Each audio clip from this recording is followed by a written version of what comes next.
நான் எப்பவும் சொல்றதுதான், நீங்க எதை பத்தியும் கவலைப்படாதீங்க. படிங்க, படிங்க, படிங்க. உங்களை பார்த்துக்க நான் இருக்கிறேன். உங்க குடும்பத்தை பார்த்துக்க நம்ம திராவிட மாடல் அரசு இருக்கு.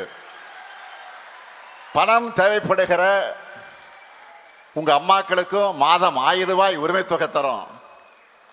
படிக்க பணம் தேவை என்றால் மாணவர்களுக்கு 1000 ரூபாய், மாணவிகளுக்கு 1000 ரூபாய், பொங்கல் கொண்டாட 3000 ரூபாய் கொடுக்கிறோம். பசியோட காலையில பள்ளிகளுக்கு வர குழந்தைகளுக்கு காலை உணவு தரோம். வேலை கிடைக்க உலக அளவில் சென்று தொழிற்சாலைகளை கொண்டு வரோம். மொத்தமா சொல்லணும்னா பொருளாதாரத்தை பாருங்க, டபுள் டிஜிட் வளர்ச்சியை கொண்டு வந்திருக்கிறோம். அதனாலதான் உங்க இங்க இருக்கக்கூடிய உங்களை தான் நான் கேட்டுக்கொள்ள விரும்புவது, உலக பத்திரிகையே நம்ம தமிழ்நாட்டை இன்றைக்கு சூப்பர் ஸ்டார் ஸ்டேட்னு சொல்றாங்க. இதெல்லாம் போதுமா? சொல்லுங்க, போதுமா?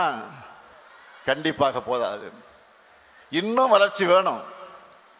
தமிழ்நாடு உங்க நம்பித்தான் இருக்கு. உலகம் உங்க கையில் இருக்கு. ஜெயிச்சு வாங்க. நீங்களும் ஜெயிச்சு வாங்க, நாங்களும் ஜெயிச்சு வரோம். எப்பவுமே உங்க கூடவே இருப்போம். தமிழ்நாடு வெல்லட்டும். நன்றி, வணக்கம்.